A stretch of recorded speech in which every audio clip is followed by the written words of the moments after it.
Own body cam reveals the routine traffic stop over a missing license plate in front. The driver shot, the car rolling away with the driver in it.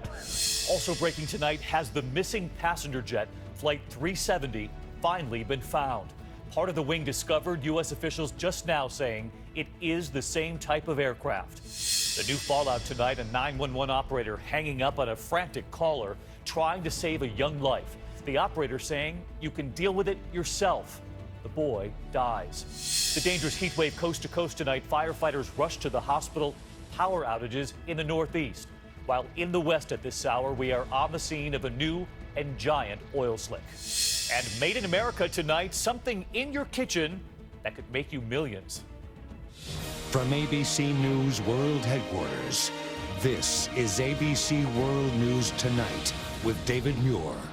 Good evening, and we begin tonight with two breaking headlines. A piece of debris has now been found. It could be the first big break in the search for that missing plane, Malaysian Airlines Flight 370.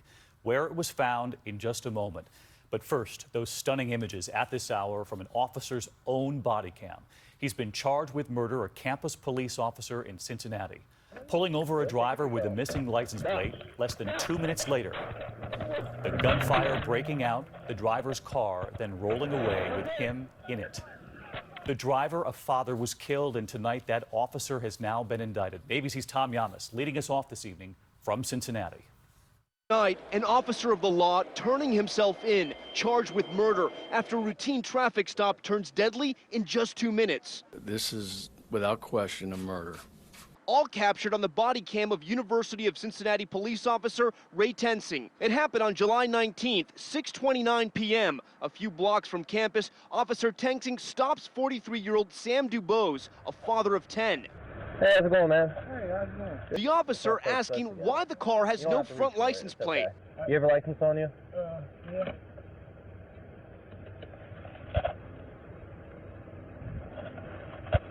What's that bottle on the floor there? Dubose hands the bottle over, but doesn't produce a license. So Tensing you not have keeps your license on asking. you? I'm asking you a direct question. Do you have your license on? I thought I did. I understand. What did you pull me over for? The officer then reaching for the car door. I didn't even do nothing. Go ahead and take your seatbelt off. Stop! Stop! We won't show you what happens next, but you can hear the gunshot. Moments later, the car, now out of control, rolls away. Officer Tensing chasing after it until it crashes. The motor's still running. Dubose slumped at the wheel. Minutes later on police radio, this is how Tensing describes what happened. My injury, I almost got ran over by the car. He took off on me. I discharged one round, struck me on the head. A police report shows Tensing later claimed he was being dragged by the vehicle and had to fire his weapon. I've been doing this for over 30 years. This is the most asinine act I've ever seen a police officer make. Tonight, Tensing charged with murder, while the murder of Sam Dubose calls for peace and also for justice. God is almighty. And I'm so thankful that everything was uncovered. David, if convicted, Officer Ray Tensing could face life in prison. His lawyer tells us that tomorrow Tensing will plead not guilty.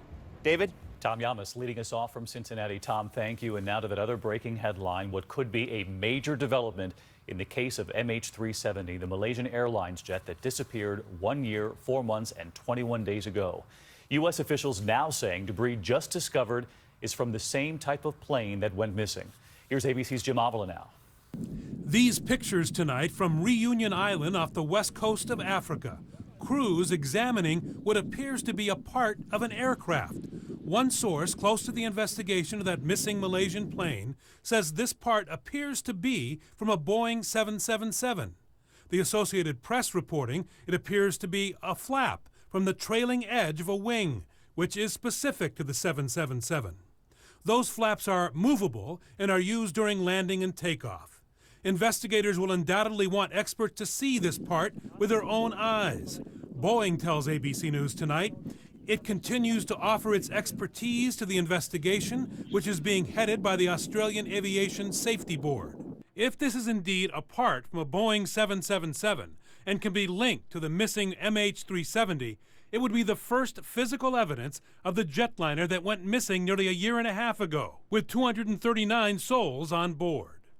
David, the next step is to recover that part and have investigators look for the serial numbers that could be traced back to the 777 that is missing. Every part on the plane is traceable. David? That's the next step. Jim Avila live in Washington for us. Jim, thank you. I want to get right to retired Colonel Stephen Gagnier, the pilot himself. He's also live with us from our D.C. bureau. And Steve, I want to take our viewers at home back to those images late today of the debris discovered. And when you look at that debris, what do you see? David, I think it's interesting that you can see the barnacles on this piece of debris. It's been in the water a long time. The problem is that it's drifted so far away from where we think the airplane went into the water that it's really not going to tell us where that airplane is.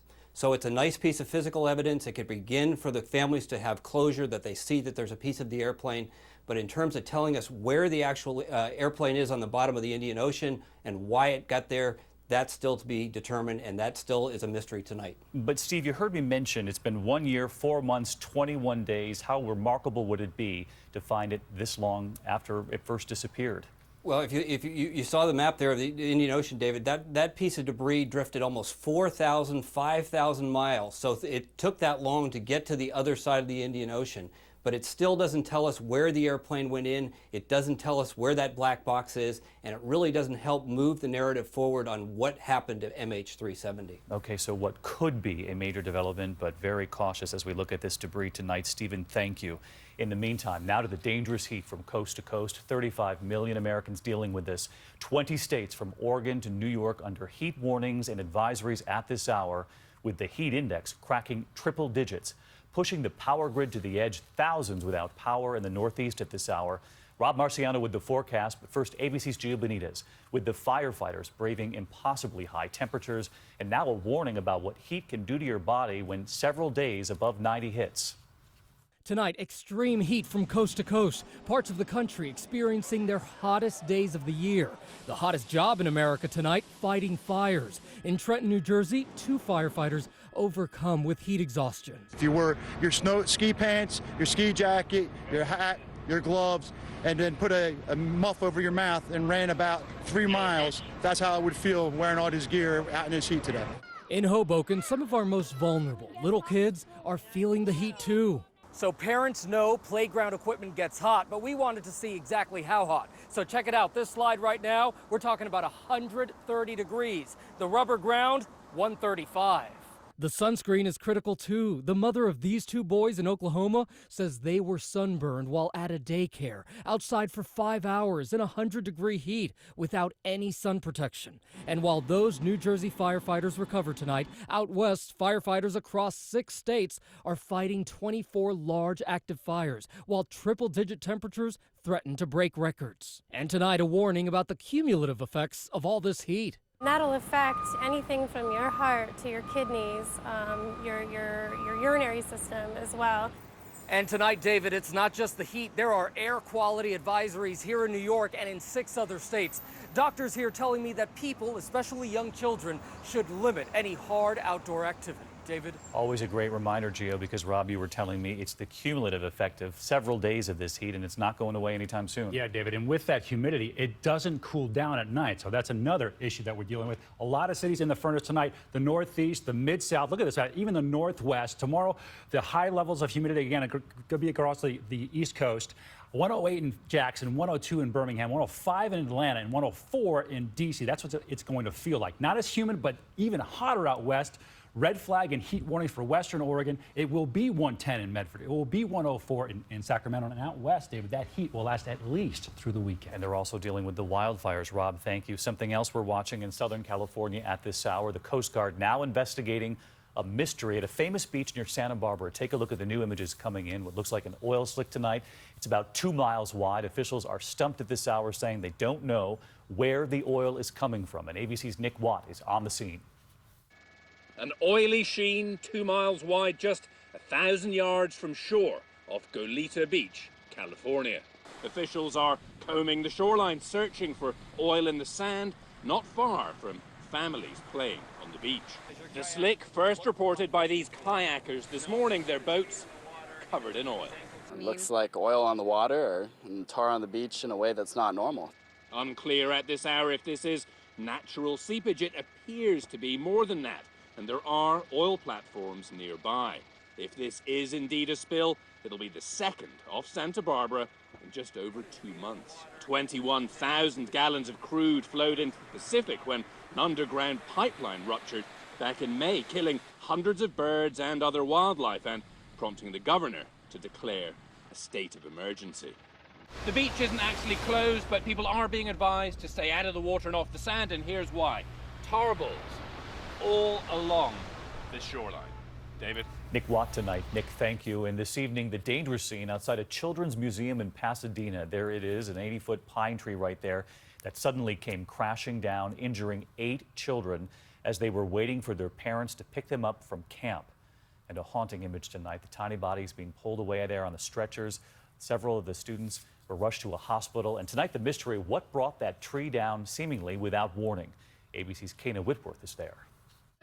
Still, no explanation tonight why that massive pine tree slammed into the ground, giving children just seconds to run for safety. You don't expect a tree to fall over on their kids. Parents this morning walking around the wreckage, bringing their kids to summer camp just hours after the near tragedy. The kids heard a crack first and started running. It would not have given you more than maybe 8 seconds to quickly run out of the way. Not enough time for some to escape. Just fall down and I bumped into some tree. 2 of the 8 injured expected to be in the hospital for several days. You were worried about the kids that went to the hospital, and you were worried about the tree falling.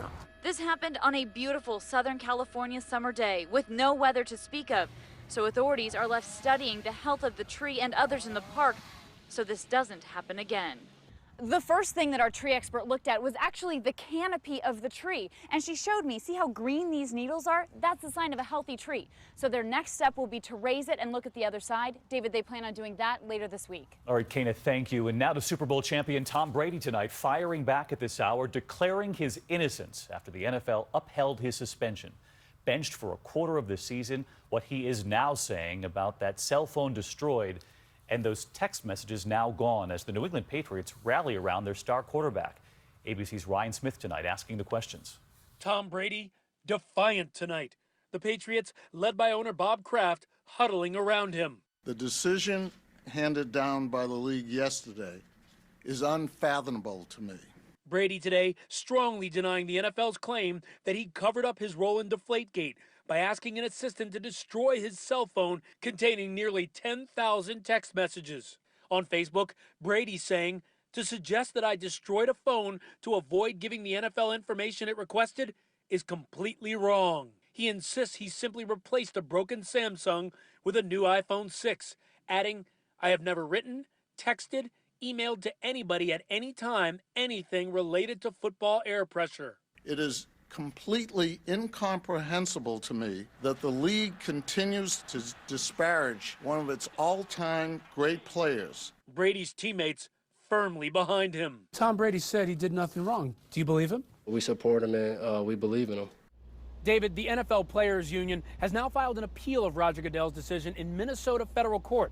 But as of now, Brady is out 4 games. That's 1/4 of the NFL season. David? Ryan, thank you. Tonight, word a major figure in the war on terror is now dead. Mullah Omar, the notorious one-eyed leader of the Taliban, famous for giving Osama bin Laden safe haven, evading capture despite a $10 million bounty on his head. Well, this evening, the White House now calling reports that Omar died 2 years ago in a Pakistani hospital, now credible. There was a dramatic day in the sentencing of James Holmes to report on tonight, convicted in that movie theater massacre. This evening, his parents fighting for his life, trying to convince a jury not to give their son the death penalty. His father calling him, quote, an excellent kid. His mother discussing her son's mental illness. Schizophrenia chose him. He didn't choose it. And I still love my son. Holmes's defense team is pushing for life in prison with no possibility of parole. We're going to turn now to the growing outrage here at home and a new message from the American dentist who killed that beloved lion, reportedly luring him from a wildlife sanctuary and then shot him. Dr. Walter Palmer, seen here posing with another lion he killed on safari. That's the sign outside his office door tonight saying you are a coward and a killer. We get more now from ABC's David Wright. Tonight, the Minnesota dentist who paid $55,000 to kill